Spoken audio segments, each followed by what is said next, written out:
బహుశా ప్రపంచంలో ఇంతమందికి సంబంధ బాంధవ్యాలు ఉన్నటువంటి ఏకైక వ్యక్తి ఆయనేనేమో అనిపించింది. ఆయనకు వచ్చినటువంటి ఆయన నివాళులు అర్పించడానికి వచ్చినటువంటి జనాలు చూసిన తర్వాత. ఇందాక గోపాలకృష్ణ గారు చెప్పినప్పుడు నేను ఎప్పుడు చెప్తూ ఉంటాను, నిర్మాతకి నిర్వచనం ఎవరు అంటే రామానాయుడు గారని. అపార్ట్ ఫ్రమ్ దట్ గొప్ప మానవతావాది అయిన చాలామంది చెప్పారు వారి ఎక్స్పీరియన్స్ అంతా కూడా. ఎక్కువగా మాట్లాడకుండా ఒకటి మాత్రం యథార్థం, అది ఏంటంటే సచిన్ టెండూల్కర్ రికార్డ్స్ ఎవరు బద్దలు కొట్టలేరు. అలాగే రాబోయే కాలంలో ఎన్ని వందల సంవత్సరాలైనా కూడా ఈ రామానాయుడు గారి రికార్డ్ ఏదైతే ఉందో నోబడీ కెన్ చేంజ్ ఇట్. ఆ లోటు అనేది అందరికీ తెలుసున్నదే. నాకు వ్యక్తిగతంగా నేను వచ్చిన ఇండస్ట్రీకి వచ్చిన తర్వాత ఒకే సంస్థలో వారి సిస్టర్ కన్సర్న్స్ కానీ ఆయన సంస్థలు కానీ ఎక్కువ సినిమాలు చేసింది సురేష్ ప్రొడక్షన్స్. 8 చిత్రాల వరకు నటించాను. ఆ మహానుభావుడికి వారి ఆత్మ శాంతించాలని, వారి కుటుంబానికి కూడా ప్రగాఢ సానుభూతి తెలియజేసుకుంటున్నాను. Thank you very much. Ramanaidu గారు ఆయన గురించి చెప్పే అంత వయస్సు కానీ అంత ధైర్యం కానీ మాకు లేదు. కానీ ఆయన ఎప్పుడు చూస్తూ ఉన్నాం. ముఖ్యంగా ఇక్కడ మేము సంతాప సభలు పెట్టేటప్పుడు ముందుగా వచ్చి ఉండే వ్యక్తి రామానాయుడు గారే. ఆ టైంకి రావటం, ఇక్కడికి వచ్చి ఆయనకి మెసేజ్ వెళ్తే చాలు, మనం వెళ్ళాలి, ఇది మన ధర్మం, మన కర్తవ్యం, మనం అక్కడ అటెండ్ అవ్వాలి అని వచ్చి ఆ సభలో ఒక మంచి మాటలు మాట్లాడటం. దాన్ని చూసిన తర్వాతే మాకు అనిపించేది మనిషి అంటే ఇలానే ఉండాలి. అంటే ఆయన 149 సినిమాలు చేసినా ఏ రోజు మళ్ళా ఒక కొత్త సినిమా ఎలా తయారు చేయాలి అదే దాని మీదే దాసే ఉండేది.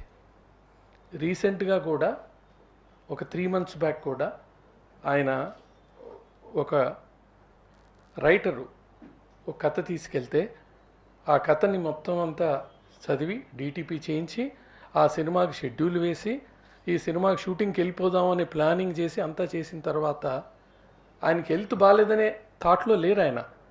మనం ఇంకో సినిమా ఎందుకు చేయకూడదు అని సినిమా ప్లానింగ్ కూడా మొదలుపెట్టేశారు.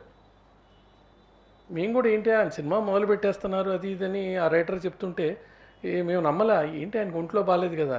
లేదు, మనకు బాగున్నా బాగాలేదు, మనం సినిమా కోసమే బతికాం, సినిమా కోసమే జీవించాలి, సినిమాలోనే మనం ఉండాలి అనే ఆ యొక్క గొప్ప మనస్తత్వం ఇంకెవరికి రాదండి. నేను రామానాయుడు గారి గురించి ఏం చెప్పడం నాకు అర్థం కావట్లే. ఫస్ట్ ఆయన నా దగ్గరకు వచ్చి ఆంధ్ర క్లబ్ మెడ్రాస్లో మా కొసరాజు రాఘవాచారి గారు నాకు చాలా కావాల్సిన వాడు. ఆయన నన్ను పిలిచి, రావా మన రామానాయుడు పెళ్ళి ఉంది, మనం వెళ్దామా అన్నాడు. అదేంటిది రామానాయుడు నన్ను పిలవకుండా మీరు పిలుస్తున్నారు ఏంటండి? ఆయన పిలుస్తారు, ఆయన నువ్వు వస్తావంటే నేను నువ్వు ఇద్దరు కలిసి మెడ్రాస్ నుంచి బాపట్ల దగ్గర చీరాల వెళ్ళాము. మీ ఆవిడ నాతో వాకింగ్ వచ్చినప్పుడు డైలీ చెప్పేది, మీ మదర్లో నానమ్మ రావు గారు నాకు ఎప్పుడు కనపడేటప్పుడు నా పెళ్ళికి వచ్చి నాకు ఆశీర్వాదం చేసిన వాళ్ళలో మీరు అనేది ఇప్పుడు కూడా మొన్న కూడా మాట్లాడుతూ ఉంటాం. ఒకటి ఇంకా చాలా చెప్పాలి, ఈయన పర్మిషన్ ఇయ్యరు. చాలాసార్లు చాలా పిచ్చే రామానాయుడు వాళ్ళతో చాలా కనెక్షన్స్ ఉంది నాకు. రామానాయుడు గారి అభినందన సభ అయితే మాట్లాడచ్చు, కానీ సంతాప సభలో మాట్లాడడానికి మాటలు రావు ఎవరికైనా. మాకు అసలు రావు. 350 సినిమాలకు మాటలు రాసిన మాకే రావట్లేదంటే ఈ సభలో ఉన్న మీ అందరికీ ఎంత బాధ ఉందో నాకు తెలుసు. ఫస్ట్ మా బ్రదర్ ఏం మాట్లాడి నేను వినలేదు, తెలియదు.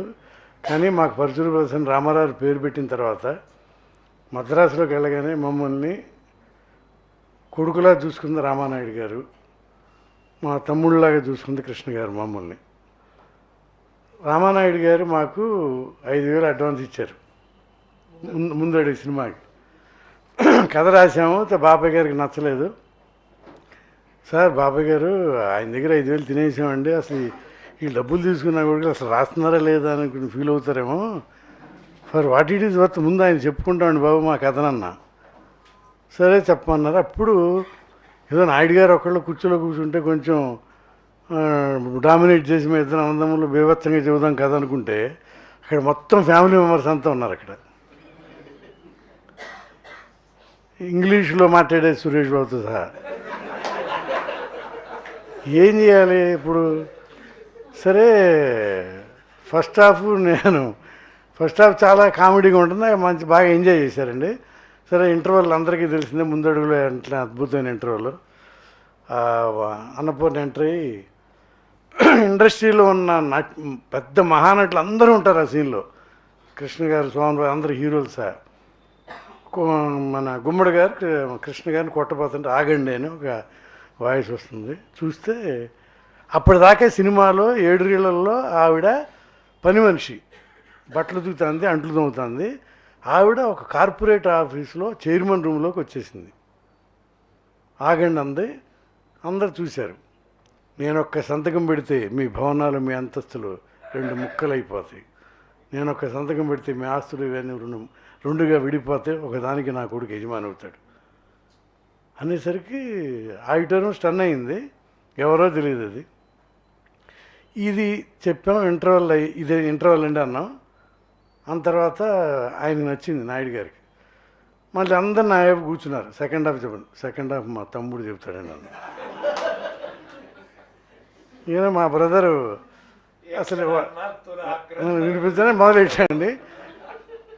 ఇది చెప్పిన తర్వాత ఆయనకి నచ్చేసింది కదా, అంతే. అక్కడి నుంచి మొదలెడితే ఆ టైటిల్ అప్పుడు ఏంటంటే ఎంఎస్ రెడ్డి గారు ఎక్కడున్నారో ఆయన, ఈయనకి ముందడుగు నచ్చట్లా. సోగ్గాడు లాగా కృష్ణ గారికి ఒక టైటిల్, అప్పట్లో హీరోలకి అట్లా ఉండేవి. అంటే ఆ టైటిల్ పెట్టినంటే మాకేం ఇష్టం ఉండేది. ముందడుగు అంటున్నాం, రికార్డింగ్ సాంగు. ఆయన వచ్చారు ఎంఎస్ రెడ్డి గారు. ఏంటి అంటే వీళ్ళు కొత్త వాళ్ళు ఏదో ముందడుగు అంటారండి అని అంటారు నాయుడు గారు. వాళ్ళు ఏదో నీ చేత ముందడుగు వేయిద్దామంటే నువ్వెందుకు వెనకడిగా వేస్తున్నావు అన్నాడు ఆయన. అస్సలు అసలు ఆలోచించలే ఆయన, ముందడుగు అన్నాడు అంతే.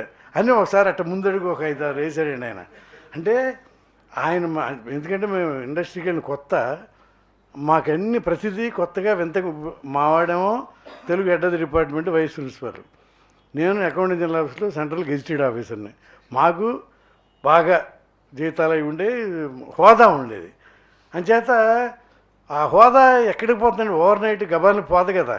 ఒక ఆఫీసర్ హోదా నాకు పోదు, హెడ్ ఆఫ్ ది డిపార్ట్మెంట్ హోదా మావాడికి పోదు. అంటే తెగించి మాట్లాడేవాళ్ళం. ఈ దాదాపు 45 సినిమాల దాకా అయిపోయింది మన దృశ్యం దాకా. ఆ దృశ్యం అప్పుడు మా పక్కన కూర్చొని చక్కగా మాట్లాడారు.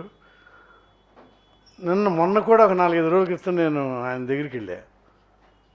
కూర్చొని ఆయన పక్కన కూర్చున్నాను కాసేపు. ఆయన ఏదో చెప్పాలనుకున్నారు. ఆ తర్వాత నేను వెంకటేష్ బాబు సోఫాలో కూర్చుంటే లోపలికి డాక్టర్ తీసుకెళ్తే అన్నారు. మళ్ళీ నా దగ్గరికి వచ్చి నా ఎదురుగా కూర్చున్నారు. ఇలా అంటే నాకు కళ్ళ నీళ్ళు తిరిగి. ఎందుకంటే ఆయనతో ఒక 33 సంవత్సరాల నుంచి మాట్లాడుతున్నాం. ఆయన చెప్పేది నేంటో, నేను చెప్పేది ఆయన. ఇప్పుడు ఆయన ఏం చెప్పలేకపోతున్నాడే, ఇలాంటి పరిస్థితిని మనం చూడాలో భగవంతుడా అనుకుని బాధ వేసింది. కానీ నేను తిరుమలలో ఉంటే ఆ తిరుమలలో దేవుణ్ణి చూసుకుని రాగానే ఆ మధ్యాహ్నానికి వార్త చెప్పారు, చాలా బాధ వేసింది. అక్కడి నుంచినే ఒక వెంకటేశ్వర స్వామి కోరుకున్నా, స్వామి నువ్వు చాలా గొప్ప దేవుడివి, ఒక మహానుభావుడు, వార్త ఇప్పుడు విన్నాను, డైరెక్ట్గా స్వర్గానికి తీసుకెళ్ళిపోయిన ఆత్మ శాంతించాలని మనసారా కోరుకున్నాను అక్కడ.